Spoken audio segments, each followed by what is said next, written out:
to have the last word. That's what blues is. B.B. King says, nobody loves me but my mama, and she might be driving too. That's a catastrophe of the highest level. That's like Antigone's and Sophocles' play. But how does he respond to catastrophe? With a smile, with style, with compassion, with his soul, emptying himself to connect to other people's soul. So even when he's playing his guitar with Lucille, that's the name of his guitar, right? He's connecting on a human level to his audience, whatever color they are. But he's coming out of gut bucket, Jim Crow, Mississippi genius saying this love ethic will not be stopped, mediated with this guitar, you see. And you can hear Robert Johnson, hear Bessie Smith, that tradition all through his music. And then he's not the only one, but we can just begin with the king of B.B. You can talk about Bessie Smith, Ma Rainey, you can talk about Charlie Parker, you can talk about Stevie Wonder, whoever. And the role of music, I mean, I believe that the artists are the vanguard of the species and that the musicians are the vanguard of the artists. But when your music gets commodified, when your music gets marketized, and no longer has moral and spiritual substance like so much music today, you know that the spiritual crisis is intensifying. All right, we've spent an hour talking. We're going to get our callers involved, but is this at all similar to what your classes were like? Yeah, that's right. I mean, the difference is we usually have a text. We have Augustus Confessions, we got Plato's Republic, we got Sophocles' Antigone. Yeah, that's true. You just referred to Sophocles' Antigone. You referred to Thrasymachus earlier. That's right. A character in Plato's Republic. Those are two. We have texts that we're bouncing off. Right now we have each other and yourself, thank God. But in a classroom, you know, we've got to deal with subject matter with that the text provide. How much would this have cost to attend this class? Gosh, Princeton and Harvard, I think the tuition and fees now are well over $60,000. Am I right? Now, of course, they're because of generous donors to these universities and the big endowments that they've been able to build, which is a big issue now about whether those endowments should be taxed. But because of that, there are very generous financial aid packages. So large percentages of our students, I believe now we're well over a majority, certainly at Princeton, I believe this is true at Harvard, are receiving some financial aid, and many of them are receiving large financial aid packages. In, I think, a fair number of cases, it ends up being cheaper for a student to go to Harvard or Princeton than it would be to go to his home state university or one of his home state universities because of the generous financial aid that's available. The problem, of course, is that there are a limited number of spaces at these universities, and the competition for one of those spaces is extremely intense. So places like Princeton and Harvard are only admitting 5 or 6% of the students who apply. Absolutely. As notable professors on these campuses, are you encouraged to fundraise? Not really, no. No, generally not. I began becoming a fundraiser, and I am one now. I do a lot of fundraising now. When Princeton authorized me to found a program called the James Madison Program in American Ideals and Institutions, that was back in 2000, so we're in the 17th year. And this is a program, Brother Cornell was a fellow of our program year before last. This program builds on Princeton's historic strength in areas like political philosophy, constitutional law, American history, to try to enrich our students' understandings of American ideals and institutions and the broader civilizational structures that made possible the American founding. Now, because when I founded the Madison program, the university made clear that while they would assist with fundraising, we would not be given an annual allocation of money from the university's central account. I have to raise the money each year for the program, and we're now up to over a $2 million annual budget. So I have to be out there raising the money. Our development office is very helpful at Princeton. I'm very grateful to them for helping me. We have some generous alumni who support us. We have foundations who support us. So because of that particular unusual circumstance for me, I have become a fundraiser. But Princeton didn't put any pressure on me to do that. I wanted to do something. I wanted to do something new.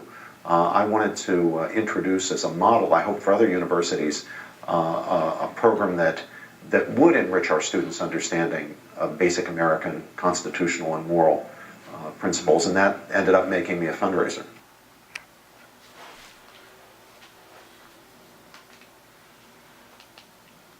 And so a very significant aspect of the problem was swept under the rug. The one thing Moynihan, I think, was wrong about was he thought it had mainly to do with race and the history of racial oppression.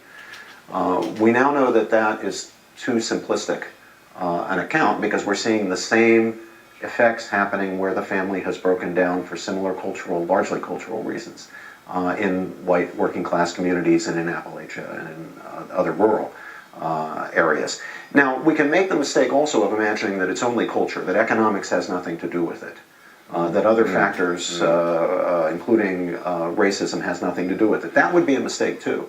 But just as it would be a mistake to leave those factors out, it's also a mistake to leave these other factors out. And you can stigmatize Murray, and you can call him a racist. He's a libertarian. I'm a critic of libertarianism. But in his recent work, calling attention to the disparities between the haves, the wealthy, and the have-nots, black and white, and the cultural basis and the importance of families, and especially intact families, in the success that people have as citizens and as human beings, he's doing a service. So is Putnam, so are the Lapps, so are Brad Wilcox and other sociologists who are finally calling attention to this. So my plea is just not to oversimplify. Don't imagine that it's only culture, but don't leave culture out of it. Don't shoot the messengers, however much you don't like them, who deliver the message when the message is right. I think, just add one point, you think about legacies of Rabbi Abraham Joshua Heschel, Martin King, Malcolm X, accenting the moral lapse among elites. Oh yeah. The moral lapse of Wall Street, the moral lapse of Ivy League institutes, the moral lapse of the journalistic elites, not our dear brother Peter, thank God, Sister Betty, his beloved mother. But we're talking about moral lapses that cut across class. They go up, they go down, they go horizontal. It's not just a matter of focusing on the vulnerable ones, the coming apart, the poor whites, or the poor blacks, the poor browns, the poor reds, and so forth. This spiritual blackout that we're talking about cuts across every nook and cranny in sight in our empire. I think it also has to be pointed out that while the spiritual consequences of this moral collapse are borne most heavily, well, the spiritual consequences are really borne by everybody. Right. The material consequences are borne most heavily by the most vulnerable, by the poor, whether they're black or white. I agree. And people are finally starting to call attention to that problem. One of the things Murray says in his new book is very often you see now a rebuilding, a successful marriage culture, lower divorce rates, more family formation among educated and affluent elites. Things seem to be going in the right direction, while things continue to go in the wrong direction for poor and working class people. So Murray says it's time for elites to start preaching what they practice. Don't preach moral relativism when you're actually practicing the moral virtues that are leading to successful lives for yourselves and your children. And working class and poorer people, who often are devout religious believers and who preach a message of family integrity, fidelity, uprightness, need to actually practice what they preach. And I think there's some truth to that.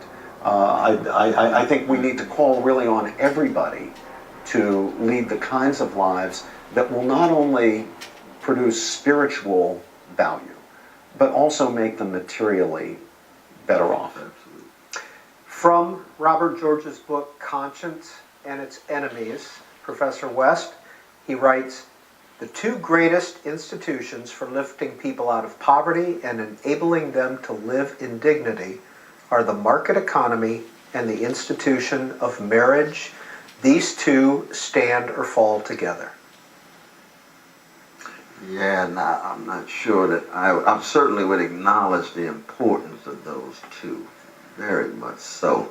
But we'd have to first examine much more closely what kind of market economy we're talking about, what kind of marriage we're talking about. There are many marriages that actually need to terminate because of people catching hell, the patriarchal violence, the indifference, the callousness, and so forth. One proceeds very cautiously, but certainly what is the quality of each one of those categories that he puts forth? I think Brother Robbie would agree with that. That's one sentence out of the text. The question becomes, okay, now let's look at the kinds of market economies that can provide the requisite conditions for the flowering of our fellow citizens. And there's a variety of different kinds. Let's look at the kinds of marriages. There's a variety of different kinds of marriages. There's some very ugly patriarchal marriages of abuse that there's no way that the woman can live a life of well-being, you see. And I'm sure Brother Robbie would call that into question. So that would be my first response to that particular sentence. My point is, if you